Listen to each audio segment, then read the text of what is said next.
What up, guys? Welcome to the Jiu-Jitsu podcast episode. I don't know. It's just number 372. 372. There it is. And today we're going to talk about what it means to be a legitimate black belt. It's going to be a little bit open-ended because I think in a lot of cases, there's a bit of subjectivity to it. I think we would agree, right? There's some things that we kind of agree upon, but there's still a lot of subjectivity to it. I think, which is pretty common in an art form. But the reason why we're going to bring it up is because recently there was an internet guru guy named, he goes by the name Derek Moneyberg, right? Mm-hmm. I looked him up a little bit. I did a little bit of research because I was curious. His real name's Dale something, but who am I to make a thing about that? Because my name's Chewy, but my real name's Nick. So, Mm-hmm. But nonetheless, this guy got his black belt in 3.5 years in jiu-jitsu. And the jiu-jitsu world was abuzz.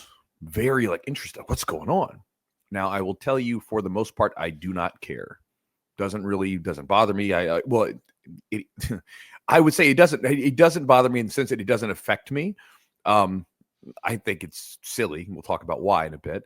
But I did get questions from several people, including one of my students, Victor, right? Victor sent me a message and was like, Mm-hmm. Chewy, I saw this, what do you think about people that are only doing private lessons to get black belts, and I wanted to know my opinion. Maybe Victor's thinking about trying to speed up his progress to black belt. I'm just kidding, Victor.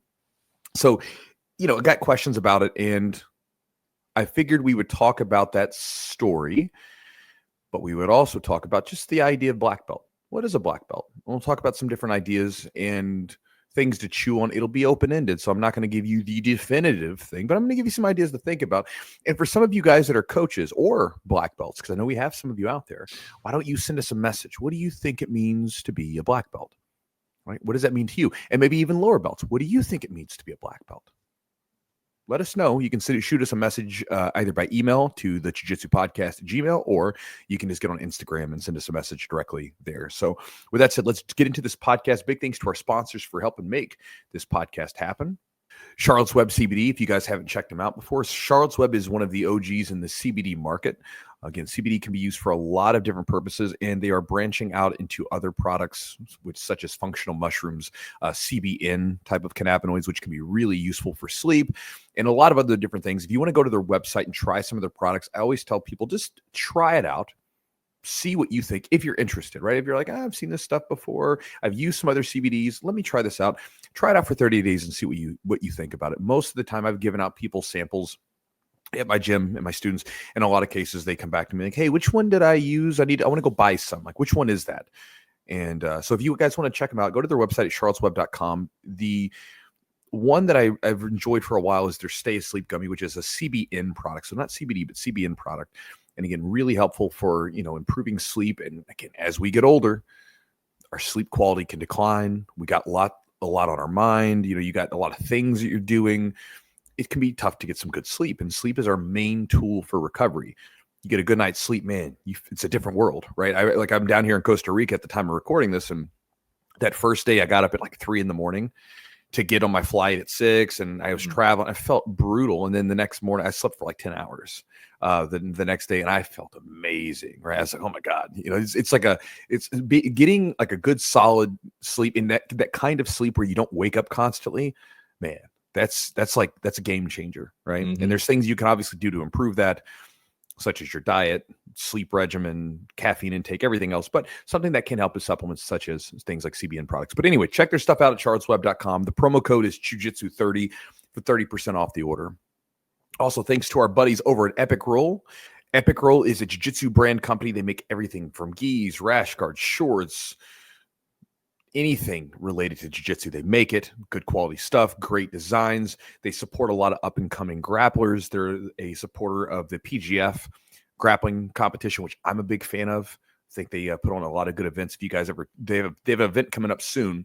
And my buddy BMAC runs that. Love it. I think it's a great event. It's really exciting to watch, so check it out. But again, they make a lot of good gear. They've been a big supporter of ours. And also, too, they're the ones that make the rash guards that I get made currently. And I think they're great. So if you want to check them out, go to their website at epicrollbjj.com.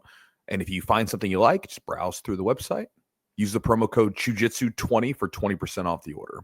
Also, if you guys would like to support the podcast directly, you can mosey on over to our Patreon and become a Patreon subscriber. When you do so for a very nominal fee, you then get access to the exclusive content we have on the back, which, has everything from podcast extras to videos that have never been, shared before, all this stuff and more.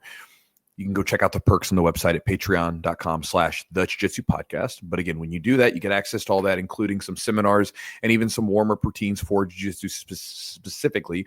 I share that with you guys because a lot of times people talk about being broken. They talk about being stiff. They talk about not warm, all this stuff, right? Especially as you get older. And there's things you can do about it. It doesn't take that long. And Eugene and I, we recorded basically a series at my gym when we were having a camp out at the gym. It's like 20 minutes. You don't have to do all of it, but you can get some great stretches for your hips and your shoulders and stuff. And those are included in the back end of the Patreon. And so if you're like an older grappler and you're like, I want to feel a little bit more loose and a little bit more limber, go check that out. It's a simple routine that you can follow. He takes people through it so you can kind of see them working through it. And again, when the people come to our camps and they do this, it's interesting because you'll hear them kind of like, man, I feel great.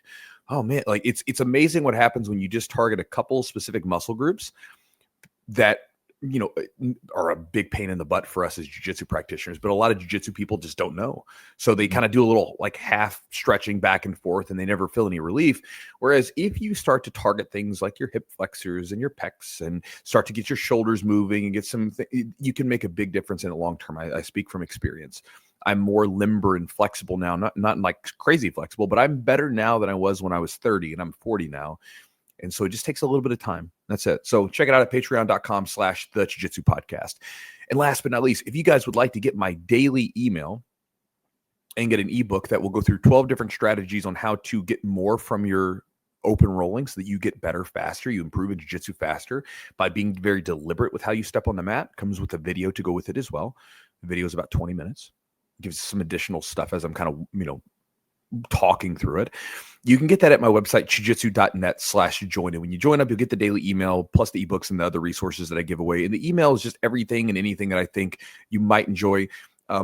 It's been interesting. I've been doing that email now for 7 years, almost exactly 7 years daily email, sometimes not on the weekends, right? And it's interesting because a lot of people will send me messages now. They're like, man, I follow your emails. I really enjoy them, right? It's like some people don't watch me as much on YouTube and they follow me more about my emails because they enjoy that email because it's just a candid conversation with you and me.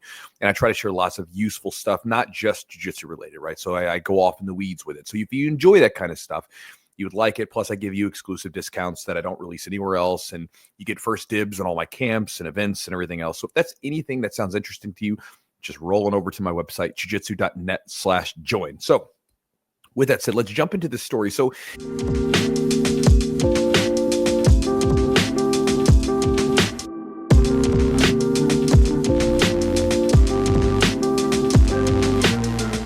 this happened at the time of recording this earlier this week.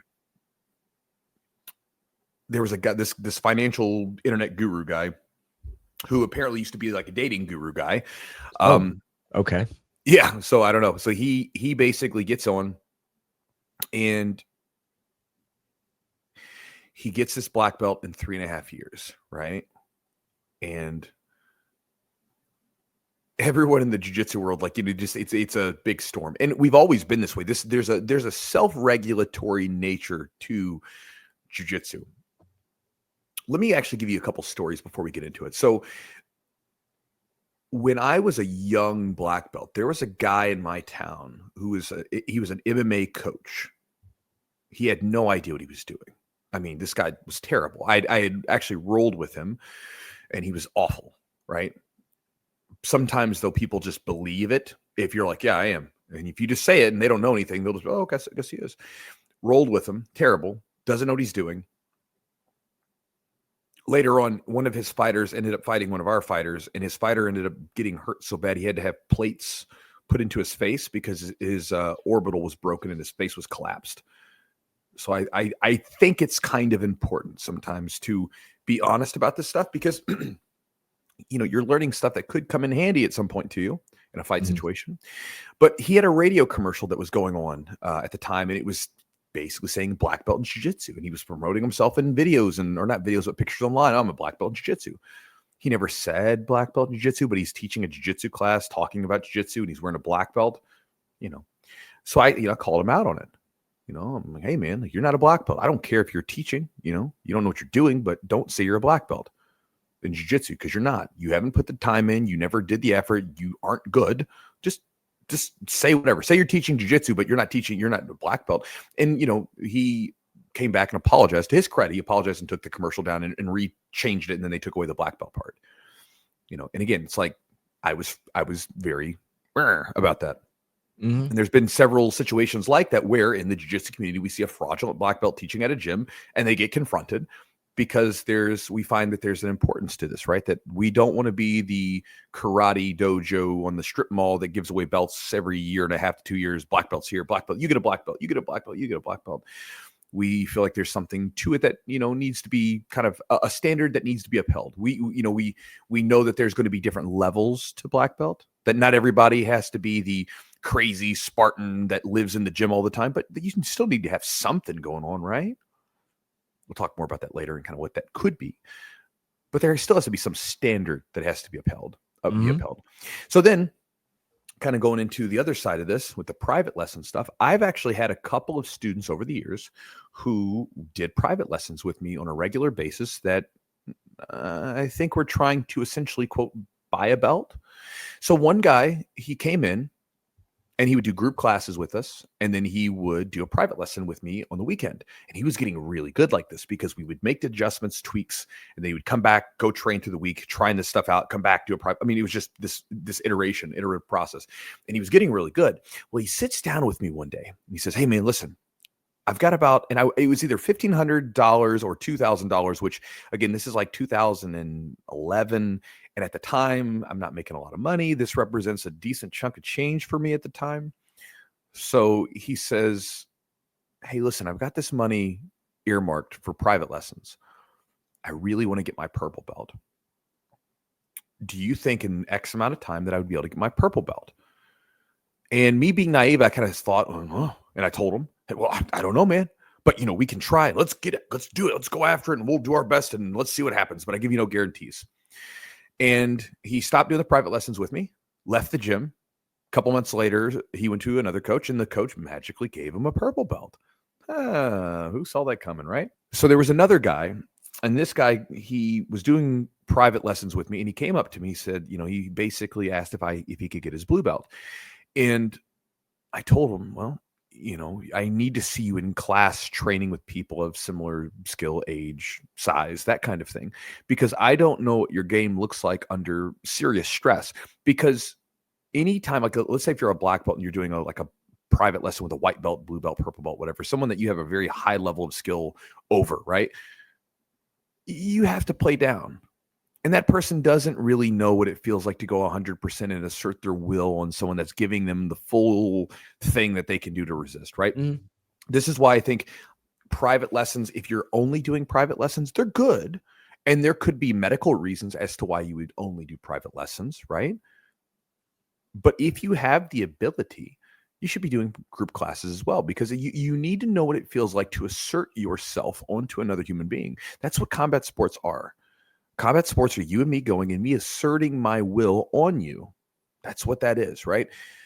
And so if you never know what it feels like to go 100% and have another person going 100% to you, it's very weird. A lot of women struggle with this because they go into gyms, they're the only woman, and they're around a bunch of big guys, and the women are rolling with guys that are playing nice with them and letting them move a little bit. And then they go with another woman who's going 100% after them, and they're not used to that intensity. So it's really important for women to be able to roll with women because they need to know what it feels like to go 100% and, back and forth, right? And a lot of times, like if you're a 250-pound guy, you're rolling with a 120-pound woman, you're typically not going to be going 100% on them, right? And so again, he asks if he could get a blue belt and what he needs to do to it. I tell him he needs to go to at least some of the classes. I need to stress test his game. I even told him, hey, we'll bring some people in. We'll bring some of the older guys into a private lesson. Let's see what you look like. And he didn't like that idea. And he left, went to another gym, got a blue belt, right? Now, maybe that's the right thing to do. I don't know. But again, I have a standard that I'm upholding. And so again, sometimes it's in these situations where either I was naive and the guy wanted to pay me money, or the person didn't like what I wanted to. But I get to this because again, with this story of this guy who gets his belt, the jiu-jitsu world, we were like, you see a lot of, calling out of it, calling it BS. Let's see the guy roll, whatever. But then you also see people that are trying to say, well, it's not your business. Why does this bother you? Da, da, da, da, da. And I think it's one of these things where, again, jiu-jitsu's always had this self-regulatory nature, especially for a black belt, right? That's kind of a big deal for our sport. We haven't yet reached the point where everybody's getting a black belt around the corner. We haven't reached that point yet. Even in gyms that we would maybe classify as more of the lower tier as far as the intensity goes, they still take a fair amount of time to get their black belt, and they have to go through different tests and things like that. And then the more hardcore gyms, it's like they're really tough when they get their black belt. Yeah. And then you have this guy who comes in and gets his black belt. Now, I'll be honest with you, again, I don't really care that much. We're doing this because I want to talk about it with you guys since I got questions. And I also wanted to talk about the idea of being a black belt. What that means? But this guy just reminds me of a celebrity belt, and if you guys know what I mean by this, like you get these celebrities who, they go in, they do the private lessons, they have a, world-class renowned black belt. So they kind of vouch for him. So nobody really calls him out on being like fraudulent, because he's got a really good person that vouches for him. But you get these celebrities that really don't go through the same rigors that we all do, and they get their belt. That's it, And to me, they're kind of like honorary black belts. It's almost like the in colleges they'll give people honorary degrees. Hey, you didn't really go through the rigors of this, course load or these years of but hey, we'll give you an honorary degree. I don't know how that stuff works, so maybe I'm off, but can't use it for anything. It's not. You can't use it for anything. I mean, right. And so like, if you were like a celebrity, if you're a celebrity black belt and you try to go into, a tournament or something, you're just going to get mopped up. You don't have the skill and everything that comes with it. You have like this, you went through, maybe did some stuff, but you're not going to be the same as a guy who was in the trenches doing it, opposed to say like celebrities like Tom Hardy or Mario Lopez, who, you don't have to compete to be a black belt. Let's be honest, but they go out and they compete.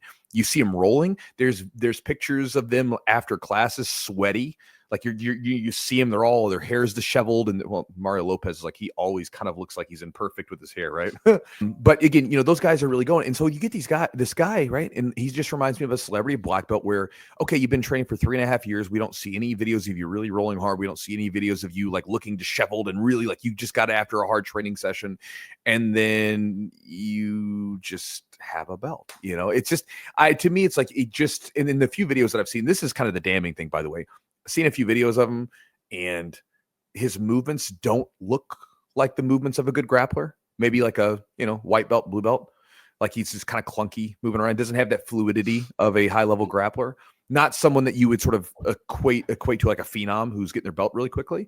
And also too, kind of damning is that when you hear, and I didn't spend like a ton of time researching this, so I could be completely off. But I looked through. There's a guy who sent me a bunch of videos that had one of the people that asked the question, he sent me a bunch of videos of his rolling, or not the rolling, but like his demonstrations that he was doing with these techniques. And these guys are giving him compliments, but they're very measured compliments. They're not the kind of compliment you would give to your bro or to your student who's a phenom, who's getting their black belt in 3.5 years. When you hear people talk about BJ Penn was the prodigy. And when people talked about him, it was like, whoa. Boogie for Eddie Bravo was like 4 years, right? And when Eddie Bravo talked about Boogie, like, whoa. Gordon Ryan, 5 years. He was talked about, from a long time, like, dude, this purple belt in here, he's a killer, right? Not, oh man, he can really explain it really well, right? Like, I mean, so I just think, to me, it looks like another celebrity black belt. So whatever, cheers. But I feel bad for those guys because they miss out on all the actual parts that make this thing worthwhile. When most of us train, you get the black belt, it doesn't mean as much as everything that happened along the way to get to the black belt, all the camaraderie, the bonds, all that stuff, the moments where you overcame difficulties and frustrations, you bounce back at a tournament performance, and you have all these beautiful memories that you can attach to you. That's the beautiful part. That's the treasure that you get from this thing, not the belt. the belt is whatever. It's the representation of what that belt meant. It's it's like when someone gets a medal, right? You get those guys that do like stolen valor and they'll like slap patches and stuff on themselves, right? When you hear the stories of like the guys who earned those patches or those medals the right way, right? There's things that are attached to it that had profound life-changing experiences to them, not just slapping something on. And so I feel sorry for the people when they don't really go through the normal rigors. And you can make there can be legitimate medical reasons, but it's still a difficult thing that you have to go through. And so it's a celebrity belt. It is what it is, most likely. And again, I could be all wrong. This guy could be a monster, could be a complete phenom. And if he posts some videos of him where it's like, or proves us wrong by Craig Jones said he wanted to have a match with him, maybe he'll find find him an old black belt, find him like an old masters competitor, let him go. But if he does do that, and he does like prove us wrong, well then, man, like I'll eat my words, because hey, that would be fantastic. You trained 3.5 years and you got your black belt and you can hold it up in a competition against another legitimate black belt who's like competing or something, dude. Like share your story, share your lessons, because you earned it, right? But I mean, more than likely, especially from a guy who's putting himself out there, sort of like, I mean, you like look at my cars, look at all this stuff. If you had that kind of skill, I would imagine you'd probably would probably flex that a little bit and say, hey, look how good I am. But you don't see that. So anyway, that's my thoughts. What do you think, Eugene? You said like, why should we care?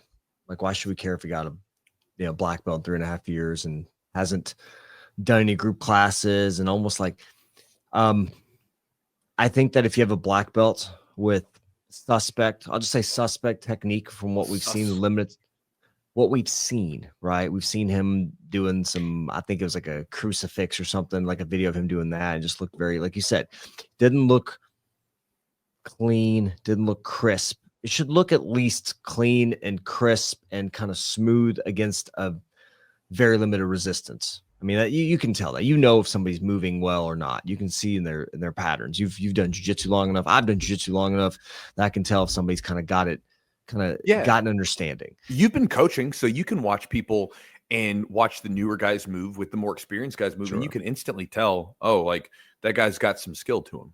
Yeah. I think that like when you have somebody just like says, oh, well, I put this much time in 3.5 years and I got this black belt, it kind of cheapens it a little bit for a lot of people, because it's like, we don't know if you have the standard. There's a standard. I mean, like, I don't feel like everyone needs to compete. I'm not an avid competitor. I've competed more recently, but I'm not an avid competitor. But you have to test yourself, whether it is in class, whether it is in a competition, which I think a competition is so valuable, at least to compete at every single belt. I think you should compete at every single belt just to see where you fall in the pecking order. I think it's so important. You learn so much more than anything. If you get your ass kicked in 10 seconds, you're going to learn, or it's going to either eat you up and you're going to get out there and you're going to do it again and try to do better. You're going to fix your mistakes, or maybe you're not, you're going to shy away from it. But I think there's just so much value in actually being battle tested. The one thing about jiu-jitsu that I've always admired and I've loved about, you can go in practice close to 100% if you want. In competition, go 100%. You can do that on a consistent basis. You can really stress test your skills. And I think if you don't do that, you just do, like you said, Chewy, if you do that in an environment where everything's kind of built around you and for you, and there's no adversity there, your jiu-jitsu gets tested through stress, through adversity, through challenges. You're just got somebody that's a black belt that's 100 times better than you. They're not going to stress test you the way that you need to be stress tested. Somebody that's similar age, similar time on the mats, that's going to be the person that's going to really see where you fall. And I think you should want that. Like, it's not just a notch on a belt. Like, it's not like, I got a black belt, I've got $100 million in the bank, I've got this car. Fuck that. That's all I'm gonna say. I think it's bullshit, and it makes me a little bit upset, because I don't want jiu-jitsu to become another McDojo thing. It's like it kind of cheapens it, because for all of us that have put a lot of time in and effort and injuries, and Yeah. time away from family, right? Everybody can make their own sort of views on it. But I think there's that idea, like, what is it, like the Supreme Court when they were talking about like how do you define pornography? And they're like, you know it when you see it. I think sometimes it's like when you see someone who's got something skill wise that's special, when you see excellence, you can see it. You can watch someone who's excellent at just about anything, and you can instantly know, ooh, they got something. The command of their body, right? You can watch a person playing like a musical instrument, and if they're pretty damn good at it, you don't have to be an expert musician to realize, like, look how they command their fingers and their hand down this particular instrument. You watch a tennis player, you watch a basketball player, whatever, right? With the grapplers, you watch grapplers get on the mat. You can look at people move, and you don't have to be the best grappler to realize, whoa, that person's good. They know what they're doing. And so you can see it. And then the deeper you get into this stuff, the more you can recognize nuance and see things. And again, there's that old idea, man. If it, smells like a duck, quacks like a duck, right? Like you're looking at a situation and you're like, something seems a little off here, right? Of course, something's off there, because when you look at all the people who go through all the, like, let's say celebrities, the wealthy people who get into jiu-jitsu, and you look at them when they get into it and they're doing the normal process of training in the gym, being one of the people on the mats. Yep. You see them on the mats, you see them talking about it because they're like, whoa, I just got done training, had a great session here. Here's a picture of me. This kind of stuff. They, especially when they're in the public light, right? And as you typically, you're in those situations, they share it because that's what they're doing, right? That's part of their moniker, right? Like as a celebrity, your job is to kind of be you, if you will. And so they share those things. You see that a lot. And people become, I don't want to say obsessed, but they become really into it. And it becomes part of their identity. Like, I'm a jiu-jitsu practitioner. I take a lot of pride in these hard rounds I'm putting in. And so you see someone who you don't see that at all. At least I've never seen. I look through. I didn't see any like really like red face, gi burns across the mouth, or whatever.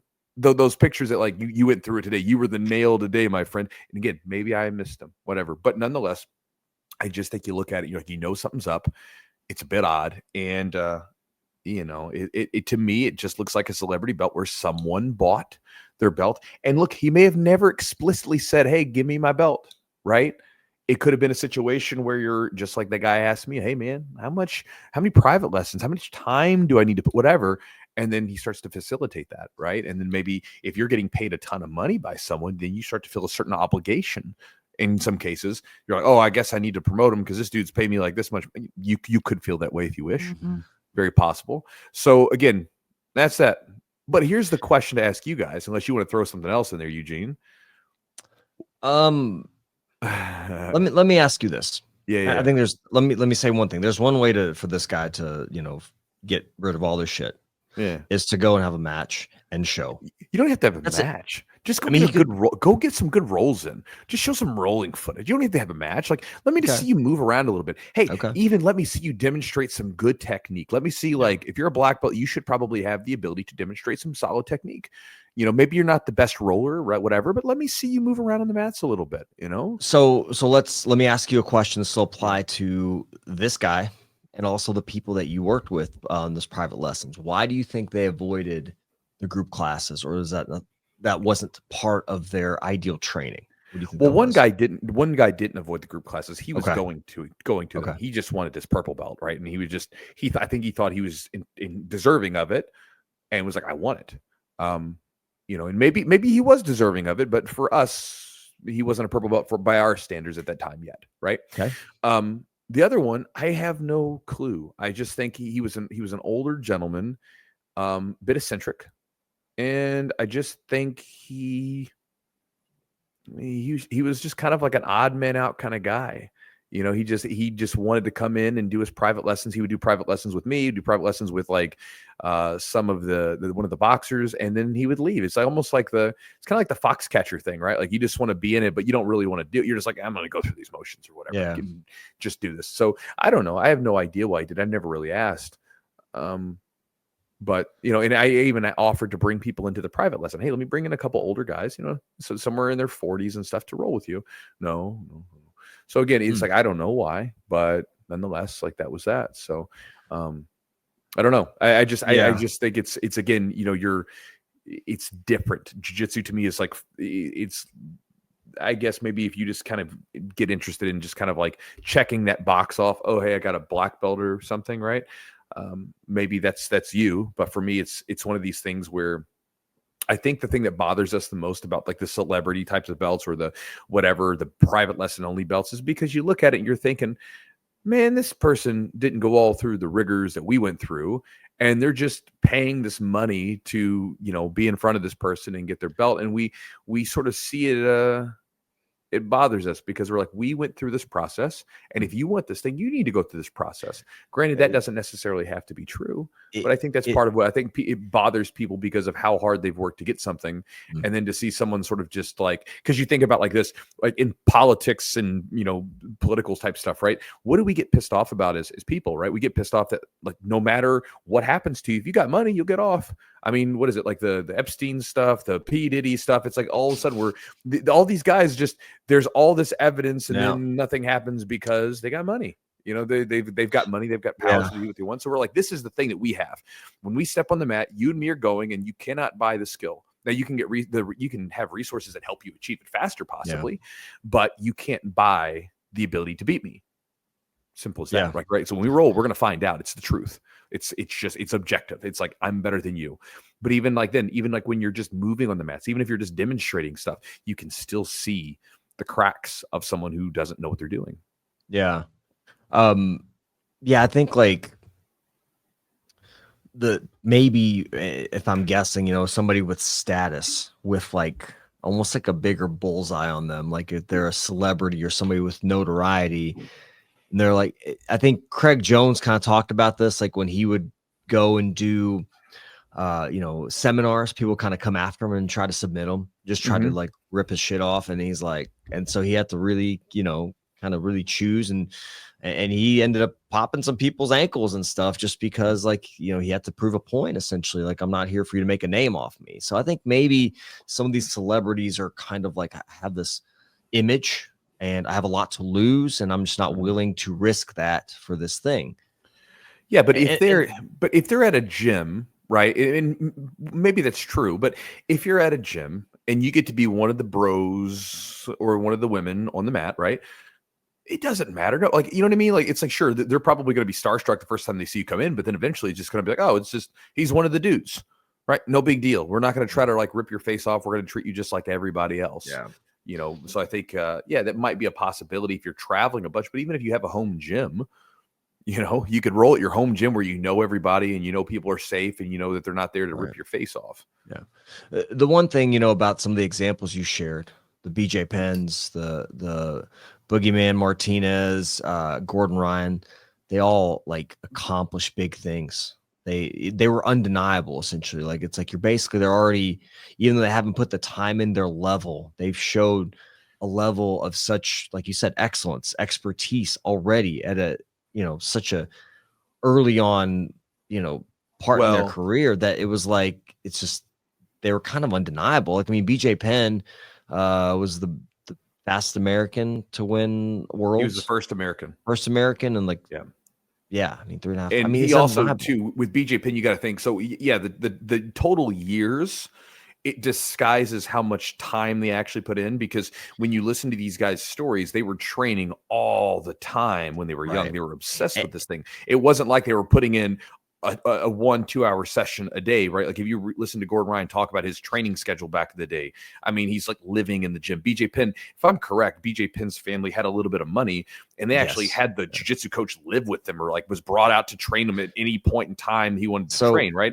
So, I mean, kind of like this guy, but obviously BJ Penn was testing it at the same time. And so he was maybe doing a bunch of private lessons or, you know, like more individual training, but at the same time, he's still testing it on a regular basis. Yeah. And like if I had to play devil's advocate, which I don't think, the 2 points that you can really talk about are, this guy had, you know, elite coaches. There's Frank Mir, Jake Shields. Then he had Glover, Teixeira, and then Lyoto Machida. So you had some elite coaches there. I mean, some of the best grapplers. Frank Mir, phenomenal grappler. Jake Shields, phenomenal grappler and wrestler. I mean, really good. And then like he basically trained every day, right? He had this unusual, this Supposedly. dedication that he didn't miss a day. Trained every day, supposedly. But that's what we hear, and that's in his defense.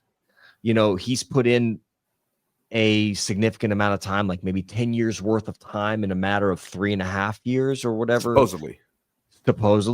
Thank you. Yes, but that's what we hear. Like he is like, this dedication. So, okay. But that's a lot to cram in, man. Like you cram in that much training. You're an older guy too. Like, how does your body hold up? Like, how hard are you training? What does training really look like, right? Like, I knew guys back in the day that would, like these MMA fighters who would tell me that they're training 4 hours a day.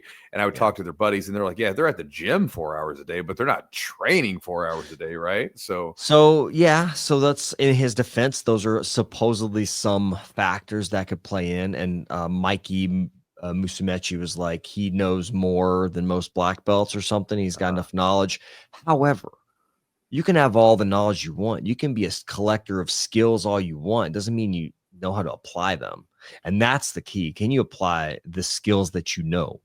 Can you apply it? But can you even teach it?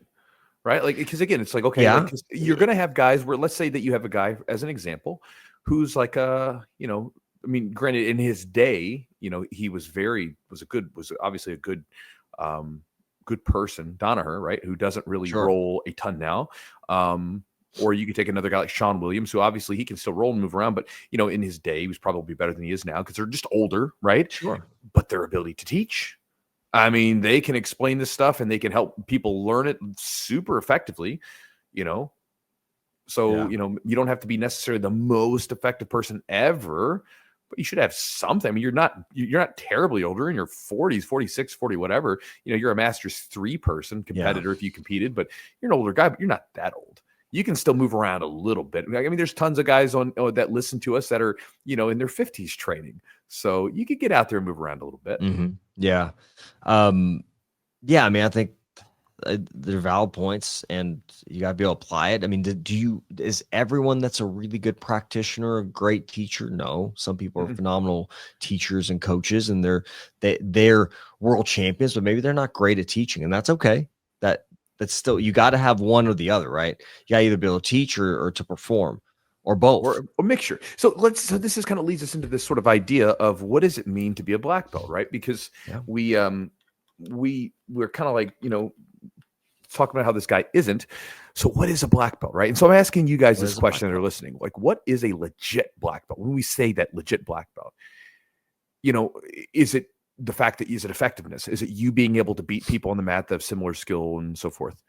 I think it's part of it. But at the same time, what happens when you get older, right? Do we all of a sudden demote you because you can't beat certain people on the mat because you're just simply getting older or your body's getting a little bit more worn down? No, right? We don't say, hey man, Eugene, you've been looking great, but you're starting to slip a little bit. It's going to be back down to brown belt with 4 stripes now for you.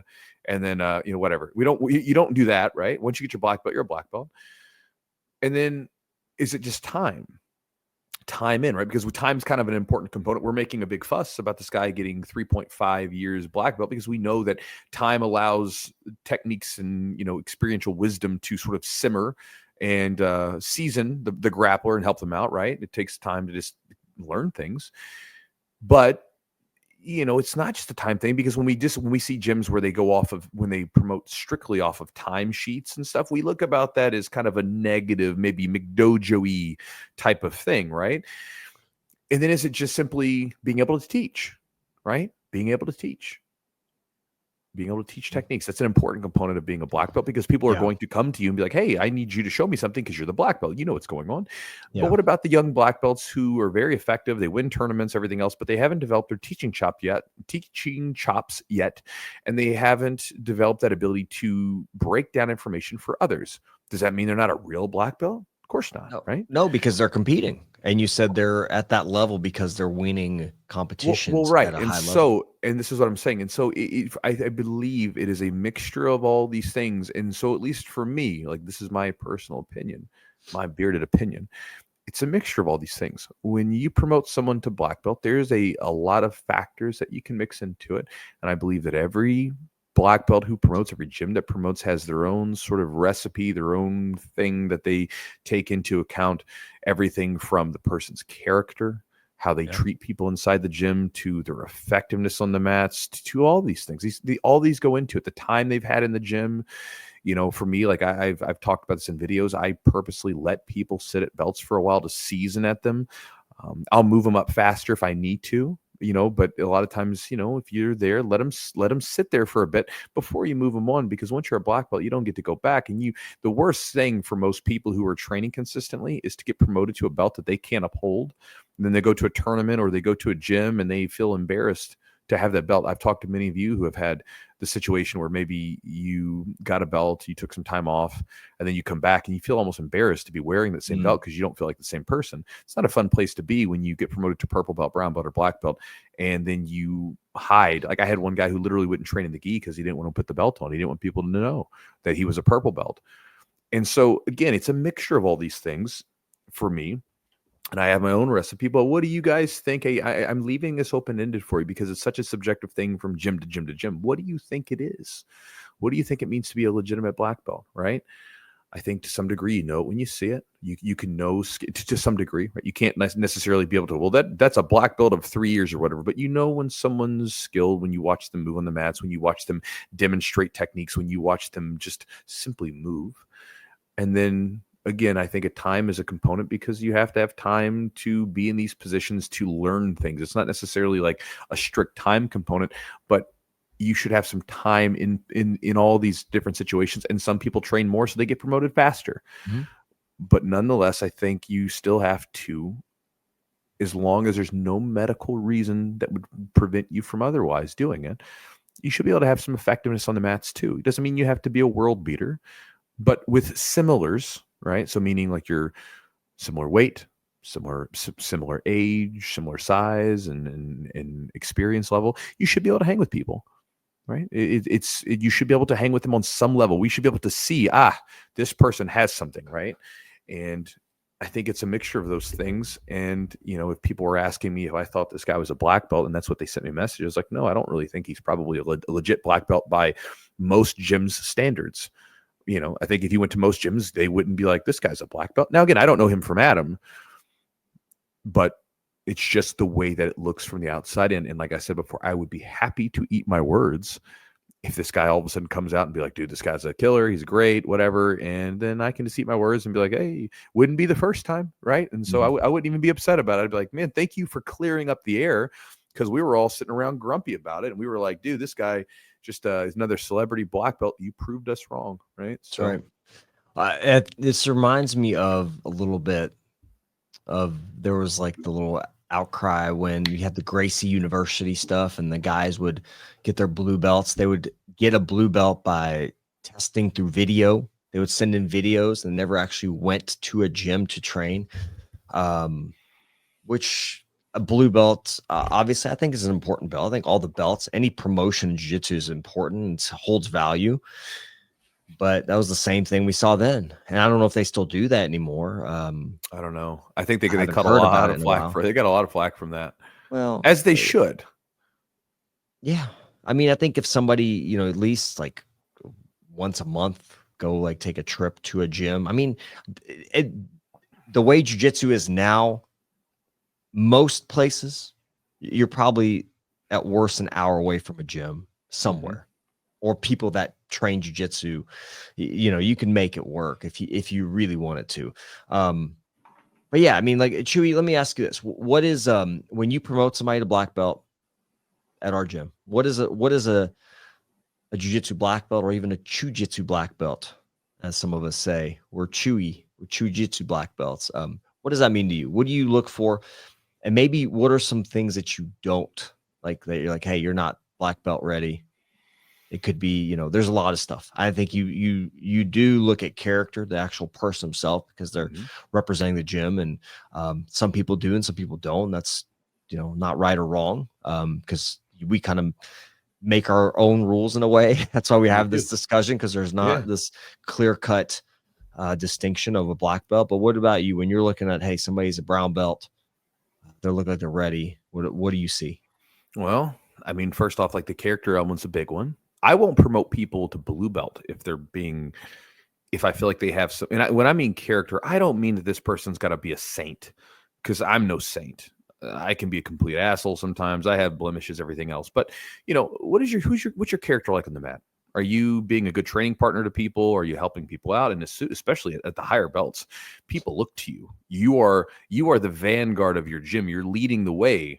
And when people come in, they're going to look to you and say, "Oh, this is how I'm supposed to be."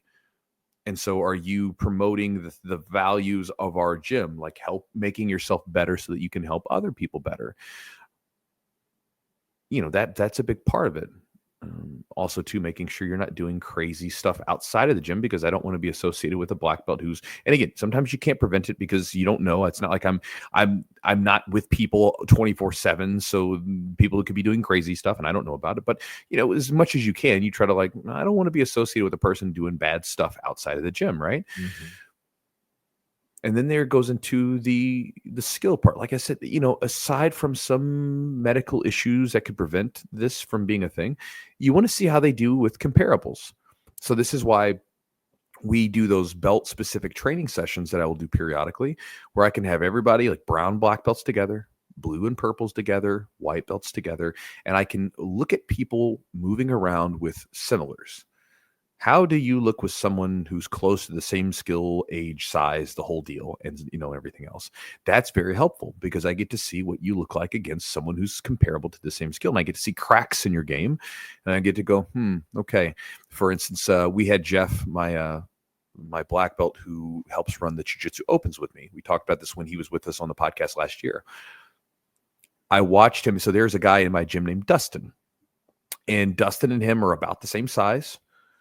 At one point, they both had this curly hair, and they looked like you saw them from the back. Mm-hmm. You could barely tell them apart. And I had those two rolling. This was, back in 2021, I believe. And I had them rolling. I was like, go roll. And I watched them. And then I made them roll again. And then I put Jeff on the bottom, because basically it was like they were both fighting for top position. Once they got on top, it was like that was the person that was winning. So then I flipped it around. Yeah. And Jeff, while he was he had a very sort of very systematic approach to his top game. His bottom game was, lackluster. Wasn't much going on. He looked kind of lost there. Not what you want to see from a brown belt who's going to become a black belt, right? So I said, hey, man, listen, I'm not promoting you today. I want you to start working on your bottom game. Said the same thing to Dustin, because they both had the issue. I think I did 2 private lessons with Jeff to focus, to sort of make some critiques. He took those and ran with them. And a year later, from the date, almost exactly to the day, a year later from that talk, he competed in a tournament, pulled guard, and submitted people off of his back. Right? It was like, he took the lessons. And by this point, he was a black belt, because he had gotten much better. He really did the work to be focused with his training to do it. And so there's that aspect, right? I want you to be both well-rounded. I want you to be effective, because if you're a black belt, you're going to have to teach people different areas of jiu-jitsu. Just can't be all like, hey, this is all we're going to do is top pressure smash. That may be your specialty, but you got to have other aspects of your game. Yeah. And so that's a part of it. Hey, we need to be well-rounded. We need to have these things. And then there's a time element to it, right? Because I think there's a benefit to having time and experiences, because once you get your black belt, as I said before, people are going to, especially, like in your average gym where you're actually out on the floor. If you're a celebrity belt that doesn't train with anybody, then whatever, nobody cares. No one's going to ask you questions anyway. But when you're in the mats and you are a black belt and you're good, people are going to come up to you and they're asking questions. They're going to want to know stuff. And having a little bit of time and experience at these different levels really helps. Yeah. It really helps. I remember getting my blue belt, and I got my blue belt in, about less than a year. Got my purple belt in less than, got my purple belt in a little over 2 years. From starting training or after Jiu-Jitsu? Yeah, from from starting starting jiu-jitsu? jiu-jitsu. I started jiu-jitsu in May of 2003, and I got my blue belt or my purple belt in February of 2006. So not quite 3 years, right? It's impressive. About 2.5 years. Well, I got the belt, but what sucked is then I was going to competitions. Man, I really struggled at purple belt. I hated it. Yeah. I hadn't really been at a blue belt that long. I wanted more time there, and I was struggling at purple belt. I didn't do very well for a while, and so I remember thinking to myself, I'm going to make sure that my students, when I have a gym, have a little bit more time in the sun. So once they, work their way up to the top, let them sit for a little bit so they can enjoy that experience, especially as if they're competitors, before they move on. But even in the gym, right? It's like, every time you move up the ranking a little bit, man, you're kind of like, okay, I got up. You feel that pressure of that new belt, and I want to make sure that any of our students feel ready for that pressure. I want them to have no questions as to whether or not they're a belt. They're going to know, yes, you're a belt. And then we obviously, all of us, communicate on it. I give black belts a chance to chime in. What do you guys think? What do you think about this person, or who's someone that you notice, whatever? And because I'm not there all the time, and they can contribute with their experiences. Man, this guy was really good doing this, or man, this guy was, doing. You can share your thoughts on it. And so I take a lot of things into account, right? And you factor those in, and here you go. It's not necessarily. I'm very much, as I've talked about before, I'm not like not an art. I'm more of like an artist when it comes to martial arts, more so than, like, say, the engineer, right? I don't need everything to be laid out. It's like I'm going off a lot of intuitive stuff. And so with people, it's like, to get the belt, it's like it's a lot of those things, but it's like you got to be effective to some degree with similars. I'm not going to expect a 45-year-old, guy who trains, whatever, to go beat, a 25-year-old hardcore competitor who sleeps in mom's basement and trains every day, right? I don't expect that. You do have to be able to teach. You need to be a bit well-rounded, because jiu-jitsu is not simply just smashing people from top, and that's even with competing. Like, even if the guy's like a really good competitor, I will, like, let's say there was a guy who's competing at blue belt, he's smashing everybody, but doesn't have a guard. I'm not going to promote you to purple belt. I got to see a guard game. I don't care if you don't ever use it. It needs to be there. Even if you don't use it in competition, I need to see you be able to do it, so you actually know jiu-jitsu. Those are my thoughts. I think it's important. So those are some things that I judge on. And again, there's different thoughts about that, but those are some things that I judge on. No, I agree. Like, I think that's like, it's this multifaceted, it's like a pie, and you have certain elements. You may have more of one piece of the pie, but to complete it, you may be a better competitor and your skills are great, but you haven't had as much time in, and maybe you can't teach as well yet, but you can really perform on the mats. And like, hey, you're young and you want to win and win gold medals and whatever, win championships. And that's something like you're going to get promoted maybe faster if it's all you do and you start a younger age versus somebody that's older. Goals are different too, right? Yeah. I don't know if the goal should ever be, I don't know. I think goals change. When you start jiu-jitsu, it's like, oh, being a black belt would be amazing. Like, when I started, I didn't think being a black belt was a possibility. I didn't know how long I was going to train. You weren't even training with black belts. So how are you going to become a black belt if there were no black belts with you at the time, right? Well, we had the coach for a while was a black belt, and then I Which was one? basically training. It was Mike. Oh, okay, Mike. Yeah, he was Mike there for right? about a year. Yeah, I think. Okay, I didn't realize you trained with him for a year. Okay. Yeah, yeah, and then I had blues and purples that were coaching me, and but blues and purples were also untouchable. Like, it's just when you're a white belt just starting out, but it's amazing. It's amazing. There's a lot more jiu-jitsu black belts now, and like, that's an achievable goal because you see so many people get to that level. It's just, I don't know. It kind of just becomes a part of it.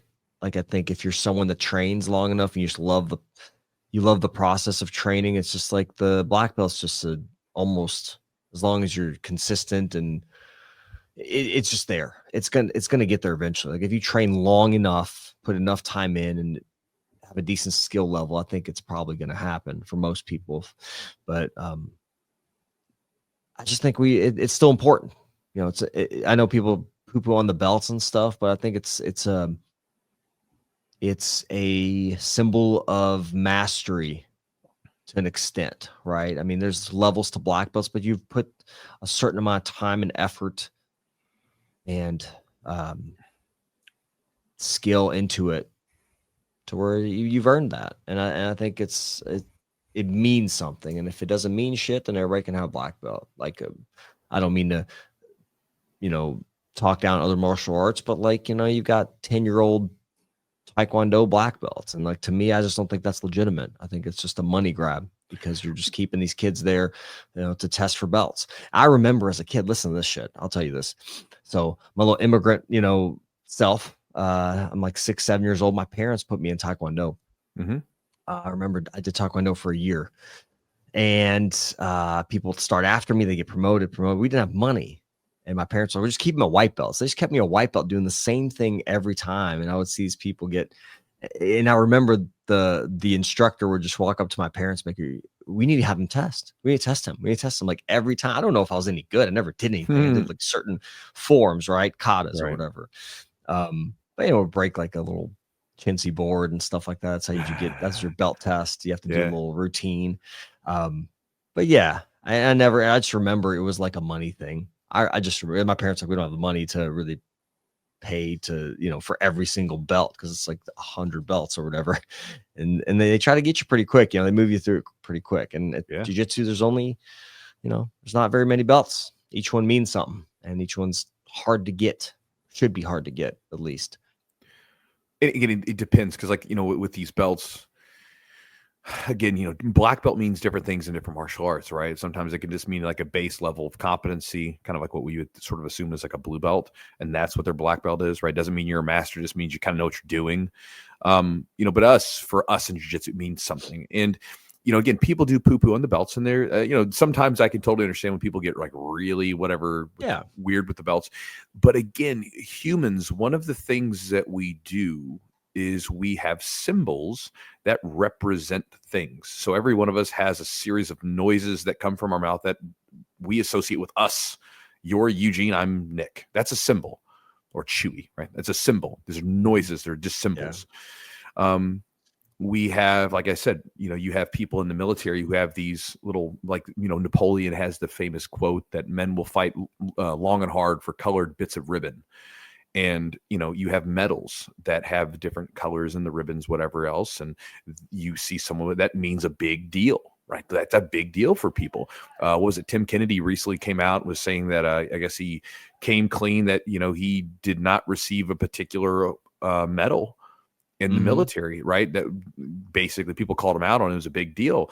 Well, it's like, you could also say, well, don't worry, it's not that big of it. It's just a medal. But it's what the medal represents, what that person did in order to achieve that medal. That's a big deal. We have to sacrifice, right? Like, you have to sacrifice stuff. You did something worthwhile to do it, right? You did something, a sacrifice, something. And even with like, people have these letters next to their name after they get out of school, right? And they get really attached to those letters. Well, like, those are just letters. They're not real. They're just symbols that represent the fact that you went to school for X amount of time, passed some tests, you did a lot of work, and you now have developed this ability to do certain things, or certain things. Just a symbol. It's a symbol of that. You could take the letters away from your name, and you still have all that, right? You could take the belt away from someone. They have all that. You could take the medal away from someone and they still did the thing that they did, but these are symbols to represent those things. And so when people do that, I think it's a cheap way of saying, whatever, because belts don't matter in the end, but at the same time they do, because humans value symbolism. It's something that we do everywhere. When you look at it, there's in Yuval Harari's book, Sapiens, he talks about this, right? It's one of the biggest things. We, as humans, we tell stories, and it shapes how we do things.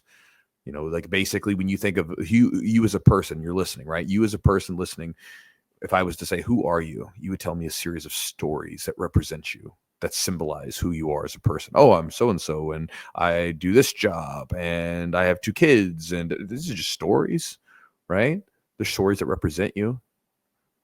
And so again, I think it's like the idea of symbols, it's an interesting thing because, in one hand, they're not real, and so they technically don't matter. But at the same time, humans don't deal with just reality, do we? Like, we're dealing with this sort of stories and these think about money. Money's not real. I mean, it's real it's real in the sense that we believe it's real. But if you took $1 from now and you went back 1,000 years ago and you handed someone this green paper or whatever color your money is, they would look at you and go, "What is this? Let's burn it," right? But if I brought them bread, They're like, hey, you fed me, right? Like bread's bread. That's whatever it is, right? If you brought them gold, they're like, hey, we got gold. But money, paper money, it's just whatever. It's just a symbol for something, right? A check is you write a check to someone. That's a symbol. It's like, hey, this is a check. You have a loan, all the law stuff. These are all like just, hey, you now owe me for X, Y, and Z. These are just stories we cook up. Yeah. You're a citizen of a state. It's a story. You're not, it's not real. If you went back 1,000 years ago, your state doesn't exist. So like, what are you going to do then?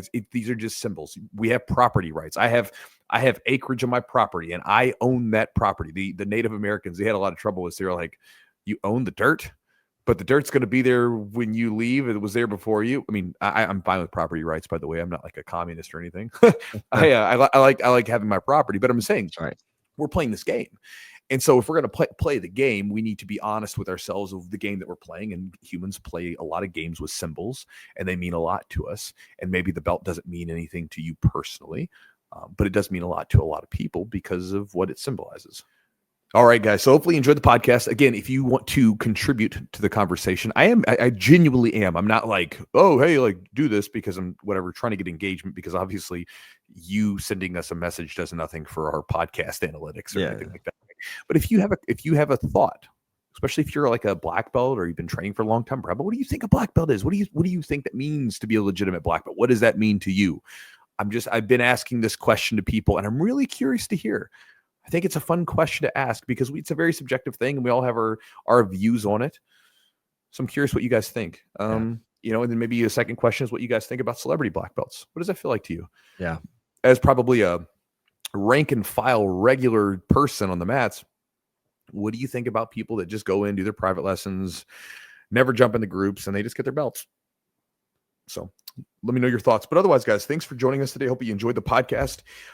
If you guys ever get a chance to join us down here in Costa Rica, you definitely should. It's a fun time. It's awesome.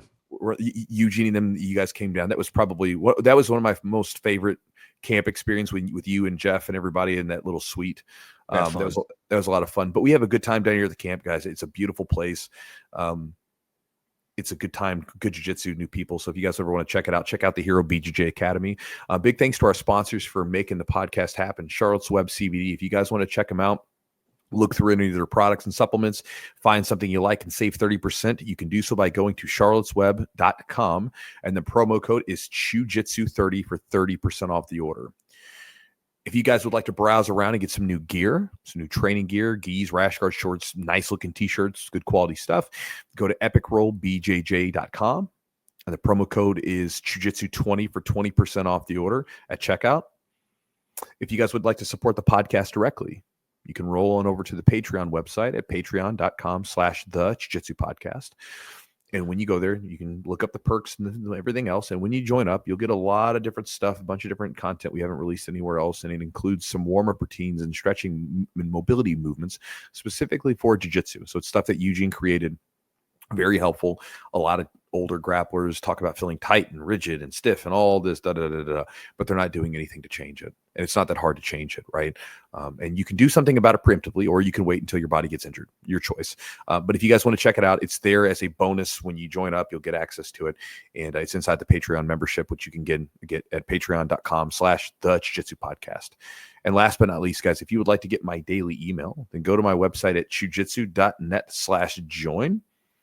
And when you join it, you'll get my daily email that I send out almost daily. Been going for, about 7 years now. And I think over almost 80,000 people have signed up to receive the email. I think that's pretty cool. Originally, when I started it, I didn't think it would. It's funny. I remember I started the daily email and some guy told me, like, this email sucks. Like, you should stop doing this, whatever. Your emails are awful, whatever. And, come to find now, it's like I get emails daily from you guys that subscribe, and you enjoy it, right? You enjoy the stuff that I bring to the table for you. And I appreciate you guys when you do send those replies back. It means a lot to me. So thank you guys for reading the emails. And if you sign up for it, besides getting my daily email, you get a ebook and a video that called Focus Jiu-Jitsu. It goes through 12 different strategies that can help you improve faster Jiu-Jitsu, but being more deliberate with your rolling. So in the story earlier, we were talking about Jeff and how fast he got better with his guard. Well, I didn't really talk about how fast, but he got better much faster with his guard because he became so focused on making it work. So when I told him, here's your goal, you need to improve your guard in order to get your black belt, he went through and focused on it. Every roll was basically off of his back, and he worked on it and made a lot of progress. And again, you can make that rapid progress when you are deliberate and you're focused on what you're doing versus just going into the gym and rolling with no clear idea, no indicator as what you're doing. Also, too, it helps sort of give you motivation, because if you're in the fog of indecision and you're just kind of like, I don't know what I'm working on right now, it can be very hard to know whether or not you're getting better. But if you have a clear goal, then you know if you're getting better, you know if you're making progress. And so that in itself can be motivating, just having a clear direction. And so you can get that at my website, chewjitsu.net/join. And that's it, guys. Thank you so much for joining us today on the podcast. Hopefully you enjoyed the episode, got something from it, maybe an idea to chew on, and we'll talk to you next time.